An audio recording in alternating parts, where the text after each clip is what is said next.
कक्षा 11वीं भौतिक। मैं आर.एस. प्रसाद सर आज आप लोगों को प्रैक्टिकल की कॉपी कैसे बनाना है बताने जा रहा हूं। जो प्रैक्टिकल लिखने हैं वो आपको कॉपी में करना है, पूरी कंप्लीट करना है। इसी के साथ साथ प्रोजेक्ट की कॉपी भी कंप्लीट करना है। ये दोनों ही इसमें बताने जा रहा हूं। चलिए देखते हैं कैसे है। तो सबसे पहले ये प्रायोगिक भौतिकी कक्षा 11, ये आपका नवबोध वाली बुकलेट है। ये जो आपकी कॉपी आती है लिखने के लिए, इसमें आप लोग एक कॉपी बनाएंगे, बढ़िया सी कॉपी बनाएंगे थोड़ी, जिसमें सारे प्रैक्टिकल लिखने जो लिखाने को बता रहा हूं उनको ही केवल लिखना है। जैसे खंड अ है, खंड ए में से एक प्रैक्टिकल लिखना है और खंड ब में से एक प्रैक्टिकल। तो यहाँ मैं 2 प्रैक्टिकल लिखवा रहा हूं आप लोगों को कॉपी में। जैसे कि रिकॉर्ड तैयार करते हैं वैसे तैयार करना है आपको पूरा, फिर कॉपी चेक भी करवानी है इसके लिए। चलिए ठीक है, इसमें बताना चालू करता हूँ। तो इस वाले इसमें से तो कोई नहीं आप बनाएंगे, 6 के 6 मैं छोड़ दे रहा हूँ। पहला तो वैसे था वर्नियर कैलिपर्स की सहायता से किसी गोलीय बेलनाकार वस्तु का व्यास ज्ञात करना। दूसरा था किसी बीकर कैलोरी मापी का व्यास और गहराई मापना और उसका आयतन ज्ञात करना। तीसरा था स्क्रू गेज की सहायता से किसी तार का व्यास ज्ञात करना। फिर चौथा है स्क्रू गेज की सहायता से दी गई शीट की मोटाई ज्ञात करना। पांचवा है स्क्रू गेज की सहायता से अनियमित आकार के पटल का आयतन ज्ञात करना। छठा गोलाई मापी की सहायता से किसी गोलीय पृष्ठ की वक्रता त्रिज्या ज्ञात करना। और सातवां है दंड तुला या भौतिक तुला का प्रयोग करके 2 विभिन्न पिंडों के द्रव्यमान ज्ञात करना। नंबर 8 जो कि लिखना है आपको, ये वाला लिखना है आपको, बलों के समांतर चतुर्भुज के नियमों का उपयोग करते हुए किसी दिए हुए पिंड का भार ज्ञात करना। ये है 8वां। और एक 9वां लिखना है आपको, 9वां प्रैक्टिकल भी लिखना है। तो सरल लोलक का उपयोग करके LT² ग्राफ खींचना और इसकी सहायता से गुरुत्वीय त्वरण G का मान ज्ञात करना। चलिए देखते हैं, यही दोनों करना है इसके अंदर से। और आगे चलते हैं, ये 8वां और 9वां ही केवल प्रैक्टिकल आपको लिखना है। 10वां दिया हुआ है सीमांत घर्षण बल तथा अभिलंब प्रतिक्रिया बल के बीच संबंध का अध्ययन करना तथा गुटके व समतल के बीच घर्षण गुणांक का मान ज्ञात करना। नंबर 11वां है गुरुत्व के अधीन नत समतल पर रोलर के बीच लगने वाले बल का मान ज्ञात करना। बल और साइन थीटा के बीच ग्राफ खींचकर नत समतल के झुकाव का कोण का अध्ययन करना। थोड़ा आगे देखते हैं। अब ये है खंड ब। खंड ब में से भी हमें एक प्रैक्टिकल लिखना होगा एग्जाम में। तो चलिए देखते हैं। इसमें पहला है सल्स के उपकरण की सहायता से किसी तार के पदार्थ का यंग प्रत्यास्थ गुणांक ज्ञात करना। नंबर 2 है भार तनाव में ग्राफी विधि से कुंडली नुमा स्प्रिंग का बल नियतांक ज्ञात करना। यही आपको लिखना है। किस प्रकार से लिखना है मैं ये आगे बता रहा हूं आपको जाकर के। नंबर 3 है स्थिर ताप पर वायु के नमूने के लिए दाब के साथ आयतन में परिवर्तन का अध्ययन P तथा 1/V के मध्य ग्राफ खींच करके करना। नंबर 4 है केशिकीय उन्नयन विधि द्वारा जल का पृष्ठ तनाव ज्ञात करना। नंबर 5 किसी दिए गए गोलीय पिंड के सीमांत वेग का मापन कर दिए गए श्यान द्रव के लिए श्यानता गुणांक का निर्धारण करना। तो ये आपके प्रैक्टिकल दिए हुए हैं। और इसके बाद जो है नेक्स्ट आपका जो आता है वो छठा ये है गर्म जल के शीतलन वक्र का आलेख करना। नंबर 7 है मिश्रण के नियम से दिए गए नंबर 1 ठोस, नंबर 2 द्रव की विशिष्ट ऊष्मा ज्ञात करना। नंबर 8 का फर्स्ट है सोनोमीटर का उपयोग करते हुए तनी हुई डोरी की आवृत्ति एवं लंबाई का संबंध का अध्ययन करना। नंबर 8 का सेकंड है सोनोमीटर का उपयोग करते हुए नियत आवृत्ति के लिए डोरी की लंबाई एवं तनाव के बीच संबंध का अध्ययन करना। नंबर 9 2 अनुनाद स्थितियों में अनुनाद नली का उपयोग करते हुए कमरे के ताप पर वायु में ध्वनि का वेग ज्ञात करना।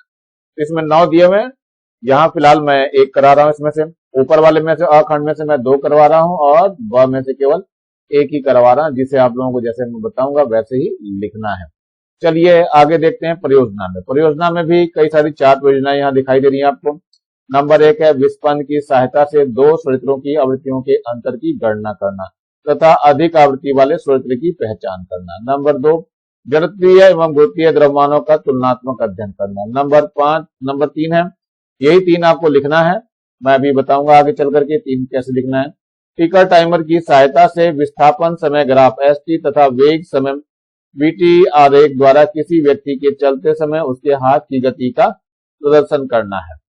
और नंबर 4 है 14 बैरोमीटर द्वारा वायुमंडलीय दाब के माप की गणना करना तथा इससे SI मात्रक में बदलना। तो हम केवल यहाँ पे तीसरे वाले परियोजना को आपकी कॉपी में लिखना है। ये परियोजना वाली कॉपी में लिखना है। इस वाले को परियोजना की कॉपी में लिखेंगे आप लोग। अलग से जो असाइनमेंट की कॉपी आ रही है वही असाइनमेंट की कॉपी में आप लोग इसको लिखेंगे और अलग से इसको जमा कराएंगे। और प्रैक्टिकल की कॉपी में वो तीनों प्रैक्टिकल लिखेंगे जो मैंने पहले बताया अभी आपको। दो तो ये वाले प्रैक्टिकल हैं आपके और एक इसमें दूसरे वाले खंड में से प्रैक्टिकल है, ये आपका सेकंड वाला। ये तीन प्रैक्टिकल अपनी प्रैक्टिकल की कॉपी में लिखेंगे। इन तीन में से कोई दो प्रैक्टिकल आपको एग्जाम में लिखने हैं, इसलिए तैयार करके रखेंगे।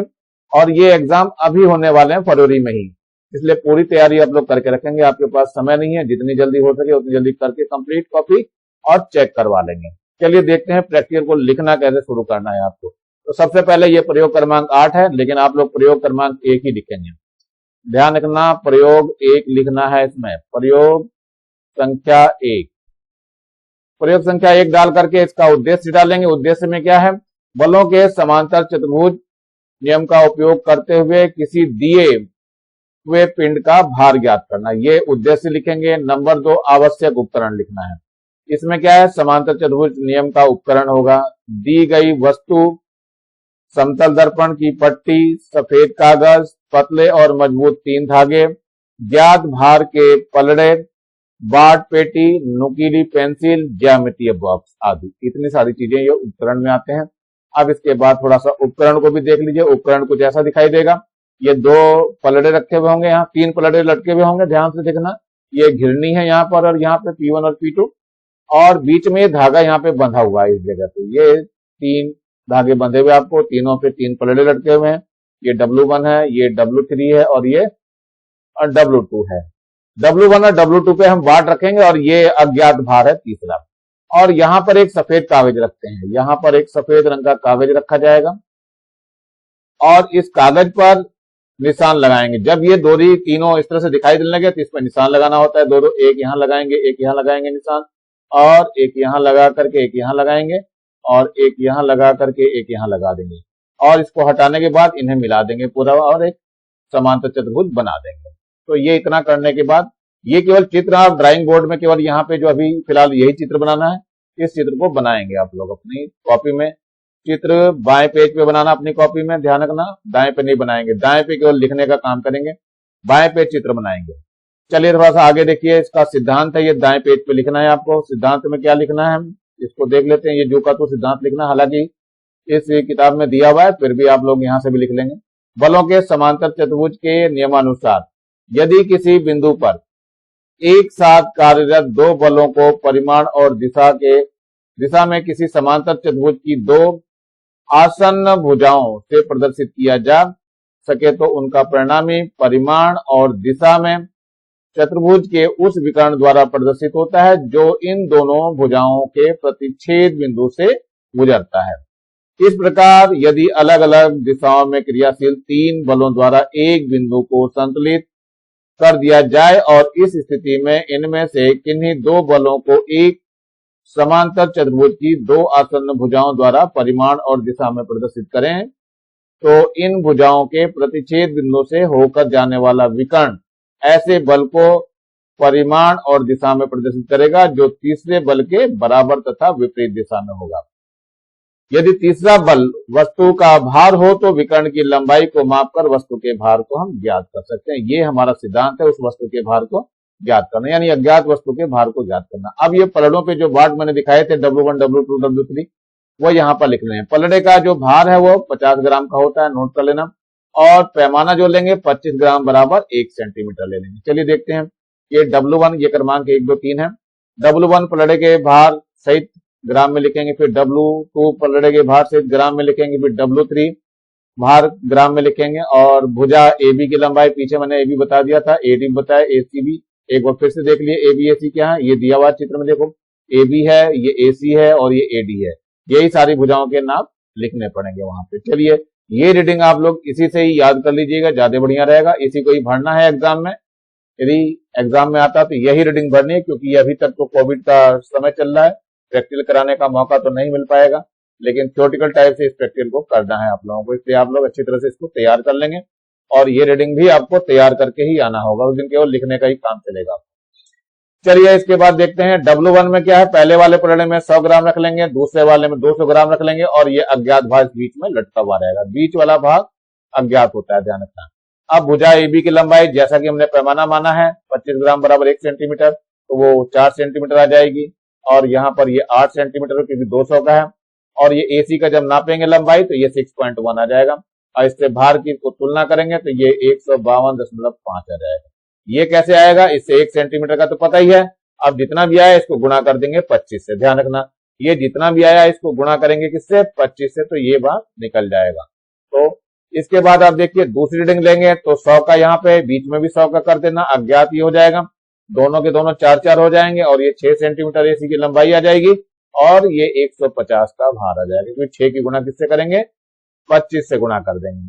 ऐसे ही तीसरी रीडिंग लेंगे 150 का, और ये अज्ञात हो जाएगा, ये 6 आ जाएगा, ये भी 6 आएगा, ये 6.1 हो जाएगा। जब 6.1 की गुणा हम 25 से करेंगे तो ये 152.5 आ जाएगा।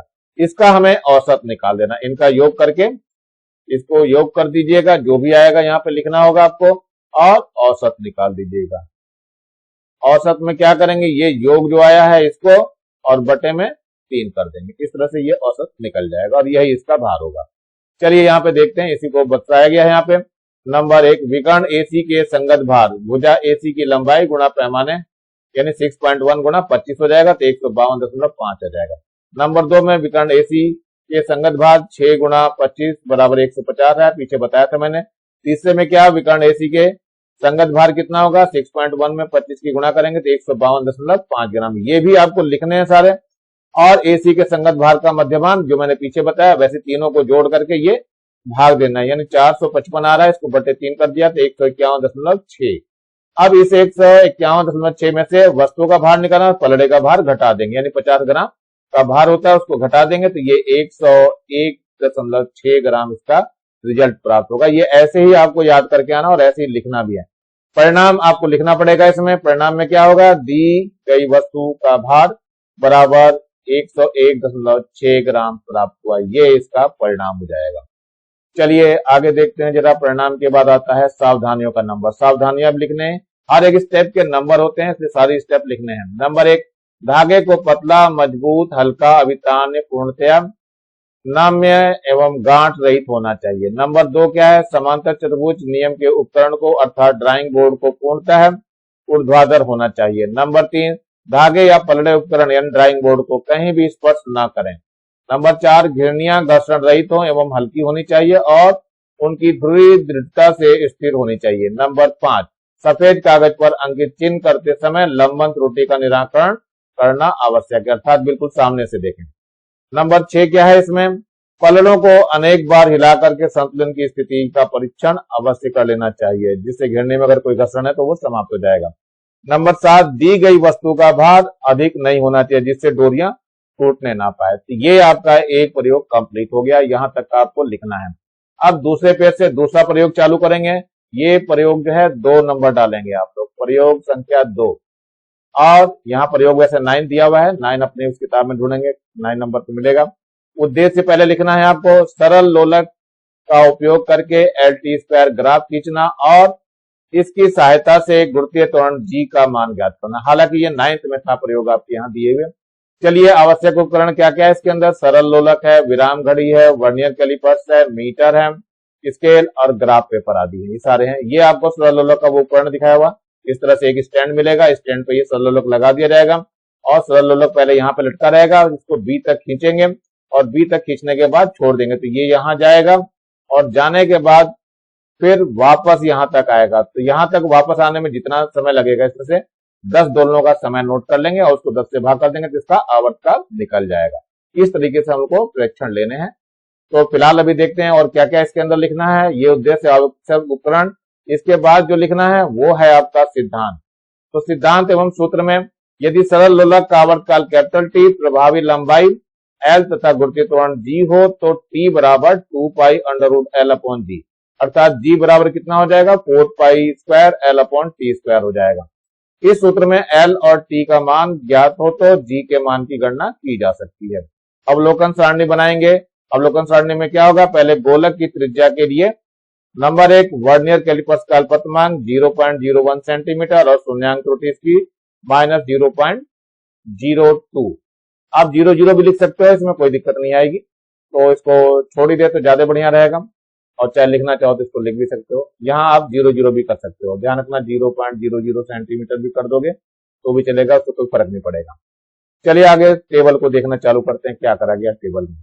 टेबल में ये आपको दिया हुआ है, नंबर 1 क्रमांक है, 1 2 3 3 ही लिखने हैं आपको। मुख्य स्केल का पाठ्यांक ये आपको यही लिखने हैं, 2.4 2.4। एन भाग जो लिखने हैं वो 4 3 4 कर देंगे, इसमें तो कम ज्यादा करके इसकी 0.01 से गुणा करके जो भी आएगा वो लिखोगे। 4 की गुणा करोगे तो 0.04, 3 की गुणा करेंगे 0.03 आ जाएगा, और 4 की गुणा करेंगे फिर 0.04 आ जाएगा। अब इसमें ये वाली चीज ए और ये जो बी आए इन दोनों को जोड़ेंगे तो 2.44, ऐसे 2.43, ऐसे 2.44। अब इसका मध्यमान निकालेंगे व्यास, तो 2.44 प्लस 2.43 प्लस 2.44 बटे 3 कर देंगे तो ये 2.436 सेंटीमीटर आ जाएगा। शुद्ध व्यास निकालेंगे तो व्यास वो जो आप निकाले थे पीछे शून्यांक चोटी दी थी उसमें 0 रहने दीजिए, चाहे तो चाहे इतना रहने दीजिए, मर्जी है आपको इतना कर सकते हैं, कोई दिक्कत नहीं आएगी। तो आर का मान जो है वो 2.456 आ गया है, और अगर यहाँ 0 होता तो यहाँ पर 8 रहता, इससे कोई फर्क नहीं पड़ेगा। यहाँ 6 है, 6 का 6 ही दिखाया इन्होंने, तो कोई खास अंतर नहीं दिखाया, तो जू का तू आपको रखना है। तो चलिए ठीक है, इसमें ये आपका जो है त्रिज्या निकालेंगे तो इसकी आधी कर देंगे, तो ये 1.228 आ जाएगी, तो 1.2 ही लेंगे। तो ये जो मैंने बताया था 1.2 आ रही है, तो ये पीछे की नहीं भी लेते तब भी 1.2 ही आता है, ये 0 भी ले लेंगे तब भी 1.2 ही आएगा। आपको आर जो है 1.2 ही याद रखना है इसका। यदि टेबल ना भी बनेगी तब भी चल जाता है, लेकिन फिर भी आर का मान 1.2 ही इसमें रखना है आपको सूत्रों में। चलिए थोड़ा सा आगे बढ़ते हैं दूसरी टेबल के लिए। दूसरी टेबल में है आवर्त काल के लिए टेबल है। विराम घड़ी आपका अल्पतमांक 0.1 सेकंड रहता है, और गोलक की त्रिज्या आपने अभी निकाली वो 1.2 है। अब ये प्रभावी लंबाई हमें जो है प्रभावी लंबाई पूरी 90 रखनी है, फिर 100 रखनी है, फिर 110 रखनी है, फिर 120। इसके लिए इस 1.2 को हमें 90 में से घटाना पड़ेगा, उतनी लंबाई हम धागे की रखेंगे। ये धागे की लंबाई है। चलिए धागे की लंबाई लेकर के ये 90 पूरा होना चाहिए, और गोलक को भी लेकर के हम, तो चलिए 90 100 110 120 पे हम निकालते हैं रीडिंग। तो ये 20 दोलनों का समय ले रखा है, तो 20 दोलनों का समय ना लेते हुए आप लोग 10 दोलनों का समय लेंगे, तो इस जगह पे आप 10 दोलन करेंगे, और इस जगह भी 10 ही दोलन करेंगे, क्योंकि एक्चुअली में 10 का 20 का बहुत लंबा समय होता है, वो नहीं हो पाता है। आवर्त काल उतने ही आएंगे जितने यहां दिखाई दे रहे हैं। तो आपको ध्यान रखना है, केवल क्या बात ध्यान रखनी है कि ये रीडिंग तो आप लोग भरेंगे ही जैसे भी दिया हुआ है इसको। ये रीडिंग आपको आ रहा है, ए आ रहा है, ये बी आ रहा है, मतलब ये 20 दोलनों का जो समय दिया हुआ है, आपको प्रथम पार्ट द्वितीय पार्ट ये सब लिखने की जरूरत नहीं है। इसमें से केवल एक ही पार्ट लिखना है। वो भी क्या करना है, इसमें से ये क्या करना है, ये सारी चीजें आप हटाएंगे, ये नहीं लिखेंगे, ये भी आपको पूरा कॉलम नहीं लिखना है, केवल सिर्फ यही लिखना है आपको 10 दोलनों के समय का, केवल ये केवल पार्ट लिखना है आपको। यानी ये समय जो है 38.1 सेकंड आ जाएगा, 40.3 हो जाएगा, 42.2 हो जाएगा, 44.1 हो जाएगा। ये बाकी 2 कॉलम नहीं बनाने, ध्यान रखना बच्चों, ये नहीं बनाओगे। इसके बाद क्या करना है, हमें टी स्क्वायर का मान निकालना है, यानी कि टी बटे 10 निकालना है। यहाँ पे ध्यान रखना, आवर्तकाल जो निकालेंगे वो इसको जोड़ करके बटे 10 कर देंगे, तो ये बटे 10 करने पर जो कितना भी आएगा, ये 20 दोलनों का समय दिया हुआ है बच्चों, इसको थोड़ा सा 1 मिनट सही कर दिए। फिलहाल तो इसको 20 ही रहने दीजिए, आप इसको 20 ही रख लीजिए, फिलहाल तो अभी कर तो नहीं रहे हैं प्रैक्टिस, इसलिए इसको 20 ही रहने दीजिए। तो जब भाग देंगे तो ये आपका 1.9 और ये 2.01, ये 2.11 और ये 2.207। तो ध्यान रखना ये भी 20 दोनों की संख्या को 20 ही रहने दीजिए, मत 10 करिए, नहीं तो संख्या कैलकुलेशन करने में गड़बड़ी हो जाएगी आप लोगों से। तो ये आगे संख्या आ जाएगी, फिर टी का स्क्वायर निकाल लेंगे इसका, यानी जो यहां से आएगा वो टी निकल के आएगा, और टी निकलने के बाद इसका स्क्वायर करेंगे, इसका स्क्वायर करते हुए जाएंगे तो ये स्क्वायर आ जाएंगे। स्क्वायर को ज्यादा संख्या में मत रखिए, केवल 2 ही अंकों तक रखिए, ज्यादा 2 नहीं। ये 3.6 तक रखो, 4.0 तक रखो, ये 4.4 है तो इससे ज्यादा 4.5 कर सकते हो, ये 4.8 हो गया है। अब यहाँ एल अपॉन टी स्क्वायर का मान निकालना है। एल आप लोगों ने जो पहले लिया था ये वाली लंबाई एल है, ये वाली, इस वाली को इस टी स्क्वायर से भाग देंगे तो ये जो आ जाएगा ये 24.74 आ जाएगा, ये 24.76 आ जाएगा, 24.71 और 24.63। ये लगभग सबका औसत ही निकल के आता है। एल अपॉन टी स्क्वायर का मान एक नियत आ जाएगा, यहाँ पर आप औसत निकाल सकते हो। इसका औसत मतलब सबको जोड़ करके 4 से भाग कर देंगे, तो ये औसत आप लोग निकाल लेंगे। इसके बाद क्या करना है, यही देखो मध्यमान यहाँ निकाल के दिखाया गया, ये 1 2 3 और चारों को जोड़ दिया, 4 से भाग कर दिया गया, तो ये 14.71 सेंटीमीटर पर सेकेंड स्क्वायर निकल जाएगा। अब इसको सूत्र में मान रखेंगे, जी बराबर है 4 pi square upon 4 pi square L upon T square में मान रखना है। इसमें 4 तो ऐसे रहेगा, पाई का मान 3.14 होता है, इसका स्क्वायर कर देंगे, और एल अपॉन टी स्क्वायर का मध्यमान मान अभी निकल करके ये वाला आया था, ये मान यहाँ पे रख दिया गया है। इसको हल करने पे ये 974.5 सेंटीमीटर प्रति सेकंड आएगा, और यही परिणाम में भी लिखना है। प्रायोगिक स्थान पर गुरुत्वीय त्वरण जी का मान 974.5 सेंटीमीटर प्रति सेकंड स्क्वायर है। तो ये आपका रिजल्ट यहां तक जाकर के कंप्लीट होता है। फिर इसके बाद आती है सावधानियां और ग्राफ खींचना। चलिए पहले ग्राफ को देखते हैं। तो ग्राफ जो है एल में, ये इधर लंबाई एल है, ये लंबाई एल इधर की तरफ जा रहा है और ऊपर की तरफ यहाँ पे टी स्क्वायर खींचा जा रहा है, तो एल टी स्क्वायर ग्राफ इसी को बोलते हैं।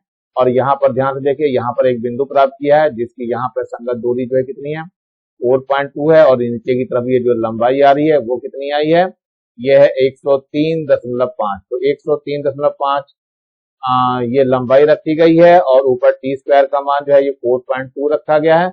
इसको रख करके हल करेंगे तो 976.8 आ जाएगा, जो कि हमने पीछे अभी निकाल करके दिखाया। ये दोनों के दोनों समान रहते हैं, ग्राफ से भी निकाल सकते हैं इसको, और ग्राफ बनाना भी पड़ेगा आपको, तो इसलिए ग्राफ पेपर भी आप लोग दे करके आएंगे। चलिए ये देखिए, अब सावधानियों में क्या क्या लिखना है। सावधानियां नंबर 1 है, सरलोलक की लंबाई 80 सेंटीमीटर से अधिक होनी चाहिए, इससे कम होने पर परिणाम अच्छे नहीं आते हैं। लंबाई अधिक होने से आवर्तकाल का मान अधिक होगा, जिससे जी का मान अधिक यथार्थ पूर्वक ज्ञात किया जा सकता है। नंबर 2 क्या है इसमें सावधानी, आयाम का मान लगभग 4 डिग्री होना चाहिए, तभी सरल लोलक गति सरल आवर्त गति के रूप में मानी जाती है। नंबर 3, लोलक का दोलन स्वतंत्र एवं घूर्णन रहित होना चाहिए, यानी घूमते हुए नहीं होना चाहिए। नंबर 4, प्रयोग ऐसे स्थान पर करना चाहिए जहां हवा के झोंके न आते हों। नंबर 5, दोलनों का समय अत्यंत शुद्धतापूर्वक ज्ञात करना चाहिए, क्योंकि सूत्र में टी का वर्ग आता है। नंबर 6, दोलन प्रारंभ करते समय दोलक यानी लोलक को झटका दे करके नहीं हटाना चाहिए, झटके से नहीं करते हैं, रीडिंग वगैरह नहीं नापते। तो ये प्रयोग आपका दूसरे नंबर का प्रयोग भी समाप्त होता है। अब आता है तीसरे नंबर का प्रयोग, यानी प्रयोग आपको क्या लिखना है, यहाँ पे प्रयोग संख्या 3 लिखना है। यहाँ तो प्रयोग क्रमांक 2 दिया हुआ, अपने उसको बुकलेट में देखना नवबोध वाली में, तो वहां नंबर 2 ही डाला हुआ है। चलिए उद्देश्य क्या है, ये दूसरे खंड का है बच्चों, ध्यान रखना, खंड ख का है। उद्देश्य में देखो क्या है, भार तनाव यानी कि लोड एक्सटेंशन में ग्राफ विधि से कुंडली नुमा स्प्रिंग का स्प्रिंग नियतांक ज्ञात करना, ये आपका उद्देश्य है। आवश्यक उपकरण क्या क्या है, स्प्रिंग है, पलड़ा है, 50-50 ग्राम के कुछ बाट हैं, संकेतक है और पैमाना है। ये जो है पैमाना लिखा हुआ है, पैमाना, तो आप लोग लिख लेंगे। ये उपकरण कुछ इस तरीके का होता है, ये जो उपकरण आपको दिखाई दे रहा है, इसमें एक ऊर्ध्वाधर स्केल होता है, यहाँ पे ये स्केल दिखाई दे रहा है आपको, और यहाँ पे संकेतक है, ये वाला संकेतक है, ये जो दिखाई दे रहा है ये संकेतक होता है, जो इस पे रीडिंग को बताता रहता है। और यहाँ पलड़े में हम बाट रख सकते हैं। तो शुरू में हम पलड़े से सारे बाट को हटा देते हैं और केवल पलड़े का देखते हैं, तो ये स्प्रिंग ऊपर आ जाता है और ये लगभग 0 पे आ जाता है। इसके बाद हम 50 ग्राम का बाट रखेंगे, फिर रीडिंग नोट करेंगे, फिर 50 और रख देंगे, 100 हो जाएगा, फिर रीडिंग नोट करेंगे, फिर एक और रखेंगे 50, 150 हो जाएगा, फिर रीडिंग नोट कर लेंगे, और रखेंगे 50, 200 हो जाएगा, फिर रीडिंग नोट हो जाएगी, और रखेंगे इसमें तो 250 हो जाएगा, और फिर ये रीडिंग नोट कर लेंगे। इसी रीडिंग को देखते हैं। नोट करने के बाद पहले सिद्धांत क्या लिखा गया है, सिद्धांत पहले बात कर लेते हैं, फिर इसके बाद रीडिंग को भी बताएंगे। चलिए सिद्धांत को देखिए क्या है। जब हल्की स्प्रिंग के एक सिरे को दृढ़ आधार से लटकाकर उसके निचले सिरे मुक्त सिरे पर एक भार एफ लटकाते हैं, तो स्प्रिंग की लंबाई में स्मॉल एल की वृद्धि हो जाती है। और ये हुक का नियम क्या कहता है, ये वृद्धि उसके लंबाई के अनुकमानुपाती होती है। मतलब जो उस पर बल लग रहा है वो प्रत्यानयन बल, वो एफ जो है उसके लंबाई के अनुकमानुपाती होगी, लंबाई में जो वृद्धि हो रही है। एफ बराबर के एल हो जाएगा। तो के क्या है, अनुपातिक स्थिरांक है, जिससे स्प्रिंग का स्प्रिंग नियतांक कहते हैं। ध्यान रखना, इसी का ही मान निकालना है। यदि हम एल बराबर 1 करते हैं तो एफ बराबर के हो जाएगा। अतः स्प्रिंग का स्प्रिंग बल नियतांक उस बल के बराबर होता है जो स्प्रिंग की लंबाई में एकांक वृद्धि कर देगा। सूत्र आपका के बराबर एफ बटे एल हो जाएगा, क्योंकि एफ बराबर के एल है, तो और एफ का मान mg हो जाएगा। ध्यान रखना, एफ का मान ये mg हो गया, तो के का मान क्या हो जाएगा, mg बटे एल। तो इस सूत्र का इस्तेमाल करके हमें मान निकालना है। चलिए टेबल की तरफ बढ़ते हैं। तो टेबल ये आपको दिया हुआ है, इसमें अवलोकन सारणी दी हुई है, देखो यहाँ पे और स्प्रिंग की लंबाई में वृद्धि के लिए ये बनाया गया है। तो नंबर 1 है क्रम संख्या, यहाँ पे 1 2 3 4 5 6 7 दिया हुआ है। और यहाँ पे बाट मैंने बताया जब पलड़े पे बाट नहीं होगा तब 0 रहेगा। 0 का मतलब उस पे बाट वगैरह कुछ ना लटका हुआ हो तब है। और जब पलड़ा रख देंगे तो ये 50 ग्राम का हो जाएगा। फिर के बाद 50 ग्राम रखेंगे तो 100 ग्राम का हो जाएगा। फिर 150, फिर 200, 250 और 300 तक के वाट इस पे आ जाएंगे। अब ये वाट जब हम चढ़ाते हैं तो ये 5.2 आ जाएगा। और चढ़ाएंगे 50 का तो 7.3, फिर 9.4, 11.4, 13.4, 15.4 और 17.5। ये 50-50 ग्राम के हम लटकाते जा रहे हैं। यही रीडिंग हम जब उतारेंगे तब भी, जब हमने लटकाए रखा तो ये प्राप्त हुआ, 50 उतार दिया तो ये 15.4, फिर 50 उतारा, 13.4, फिर 50 का उतार दिया, 11.4, फिर 9.4, फिर 7.3, फिर 5.2 आ जाएगा। तो ये मध्यमान निकालेंगे तो यही रीडिंग निकल के आती है 5.2, 7.3। इसमें कोई फर्क नहीं पड़ेगा, दोनों रीडिंग सेम ही आती है। अब इसमें अंतर जो है संभाल के निकालना है। लंबाई में वृद्धि कितनी हो रही है, तो 5.2 बिना कुछ लटकाने पे था, तो ये मान हम हर एक में से घटाएंगे। 5.2 7.3 में से घटाएंगे तो ये बचेगा। 5.2 को ही 9.4 से घटाएंगे तो ये बच जाएगा। फिर 5.2 को 11.4 में से तो ये 6.2। फिर 13.4 को 5.2 से माइनस करेंगे तो ये 8.2 आ जाएगा। 15.4 में से 5.2 माइनस करेंगे तो 10.2 आ जाएगा। और 17.5 में से 5.2 माइनस करेंगे तो 12.3 आ जाएगा। तो ये लंबाई में जो वृद्धि हुई वो निकल जाएगी। अब इसके आधार पे क्या है, ये ग्राफ खींचना है। तो ये लंबाई में जो वृद्धि है वो यहाँ दी हुई है और इधर m ग्राम में जो बाट दिया हुआ इधर खींचा हुआ है। ये ग्राफ आपको खींच के दिखाएंगे तो ऐसा ग्राफ हमें प्राप्त होना चालू हो जाएगा। ये अलग अलग जगह पे वो ग्राफ दिखाया हुआ है आपको खींच करके। ये देखो यहाँ पे दिखाया हुआ है, इस तरह करके ये ग्राफ खींचा गया था, इस तरह करके ये ग्राफ खींचा हुआ है। तो ग्राफ जो बाट उधर से रखे थे आपने उसी बाटों के हिसाब से इसको खींचना है। 50 पे ये मिला, 100 पे ये, 150 पे ये है, 200 पे ये मिला था और 250 पे ये मिला, 300 पे ये मिल गया। तो ये इतने जो है आ जाएंगे, इसको लाइन हमें खींच देना है। अब इसमें क्या करना होता है कि ये जो है रीडिंग के लिए ये ऐसे एक त्रिभुज बना देते हैं और फिर यहाँ से रीडिंग देनी होती है। चलिए देखते हैं क्या कुछ हो गया। तो ये लंबाई जो है इधर m हो गया तो ये वाला m हो जाता है और इधर वाला जो है ये l हो जाता है। ये जो है स्मॉल l के बराबर हो जाएगा। तो इस तरह से लंबाई में वृद्धि और ये द्रव्यमान लेकर के हम अपना काम कर सकते हैं। देखिए क्या हुआ, यही जो है लंबाई यहाँ पे वही BCAC जरा देख लीजिए। इसमें BCAC क्या है, ये A है बिंदु, ये वाला बिंदु A है और इसके बाद जो है ये B बिंदु है और ये C बिंदु है। इससे AB ये हो गया, AC ये हो गया, BC ये हो गया। पैमाना हमें लेना है x अक्ष पे जो है 10 भाग बराबर 25 ग्राम और y अक्ष पे 10 भाग बराबर 1 सेंटीमीटर। चलिए अब इसी को मैंने इसमें बताना चालू किया था। S2 का मान जो हो जाएगा BC बटे AC हो जाएगा, जो 6.2 माइनस 3 करेंगे 3.2 आ जाएगा। और यहाँ 150 में से 75 घटाएंगे तो 75 ही आ जाएगा। ये सेंटीमीटर पर ग्राम हो गया। अब ये मान रख देंगे K बराबर M इंटू D बटे L में। तो 75 बटे 3.2 इंटू 981, इसको सॉल्व करेंगे तो ये 22.92 आ जाएगा और यही इसका परिणाम हो जाएगा। परिणाम आपको अलग से लिखना है। ग्राफीय विधि से स्प्रिंग का जो नियतांक है K बराबर 22.92 न्यूटन प्रति मीटर आया है। सावधानियां क्या है, 3-4 सावधानियां है इसमें। नंबर 1, स्प्रिंग न एकदम बड़ी हो और न एकदम नरम हो। नंबर 2 क्या है, संकेतक पैमाना को कभी भी स्पर्श ना करें।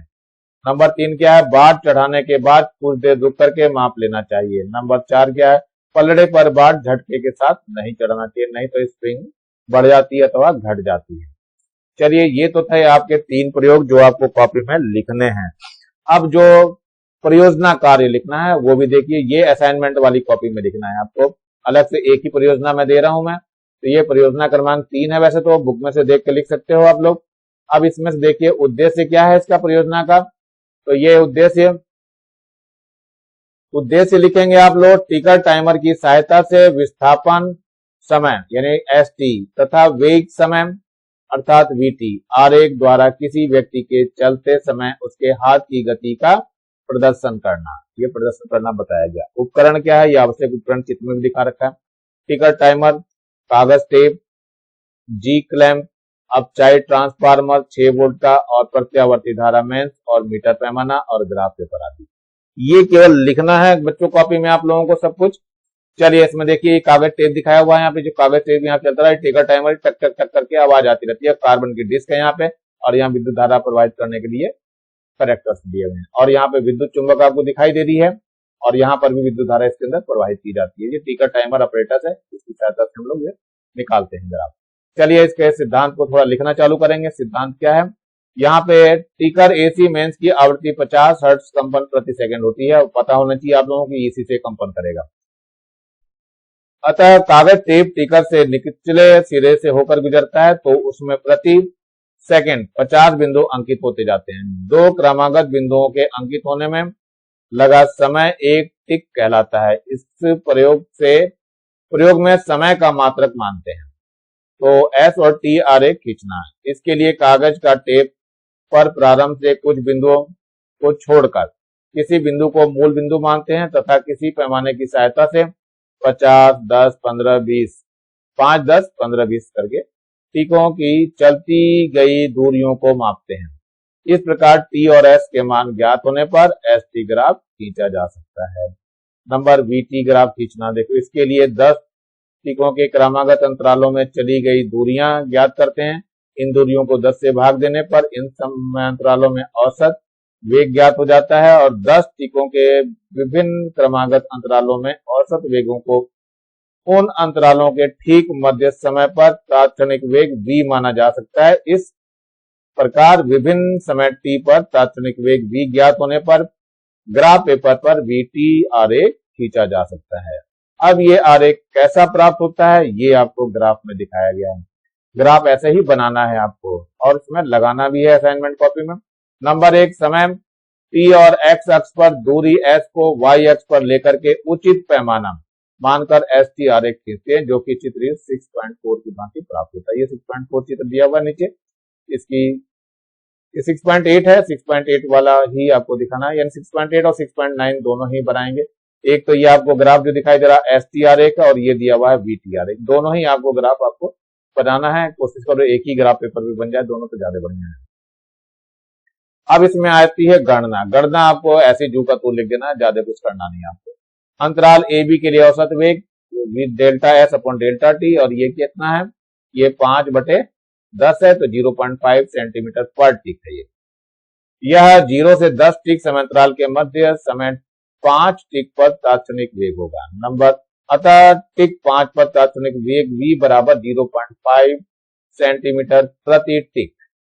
अब नंबर सेकंड क्या है, अंतराल BC के लिए औसत वेग v बराबर 8/10 हो जाएगा, और ये 0.8 सेंटीमीटर प्रति टिक हो जाएगा। यह 10 से 20 टिक समय अंतराल के मध्य 15 टिक पर तात्क्षणिक वेग होगा। इसलिए समय 15 टिक पर तात्क्षणिक वेग v बराबर 0.8 सेंटीमीटर प्रति टिक। इस तरह अन्य गणनाएं की जा सकती है। यहां तक आपको लिखना है। लिखने के बाद आती है सावधानियां। सावधानियां क्या लिखनी है देख लीजिए। नंबर 1, उस तल को जहां पर कागज टेप खींचना है चिकना होना चाहिए।